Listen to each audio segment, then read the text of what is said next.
Chapitre 3. La naissance de la pensée. Tu ne penses pas par hasard. Chaque pensée naît d'un stimulus, d'un contact entre ton âme et ton environnement. Et ce contact se fait à travers tes 5 sens. La vue, l'ouïe, le toucher, l'odorat et le goût. Ce sont les 5 portes par lesquelles le monde extérieur entre dans ton monde intérieur. Ce que tu vois, entends, touches, goûtes ou sens devient matière première de ta pensée.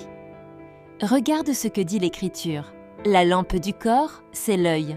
Si ton œil est en bon état, tout ton corps sera éclairé. Mais si ton œil est en mauvais état, tout ton corps sera dans les ténèbres. Matthieu 6, 22 à 23. Jésus ne parle pas seulement des yeux physiques. Il parle de la porte d'entrée de l'âme. Ce que tu regardes influence ce que tu penses. Ce que tu écoutes façonne ton monde intérieur.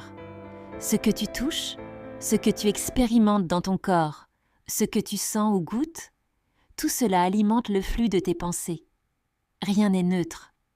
Tu ne peux pas nourrir tes sens de violence, de mensonges, de peur, d'images impures, et t'attendre à avoir des pensées pures, justes, paisibles. De la même manière, tu ne peux pas vivre dans le bruit constant et espérer entendre la voix de Dieu. Ce que tu laisses entrer détermine ce qui va naître en toi.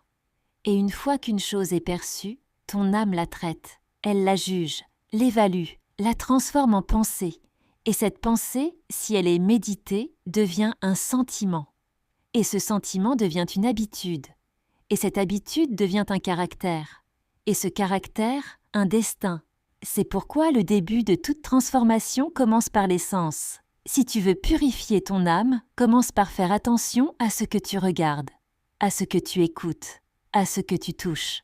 Car à chaque instant, tes 5 sens sèment des graines dans ton jardin intérieur.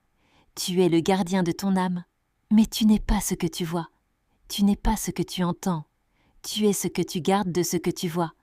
Tu es ce que tu entretiens à partir de ce que tu entends.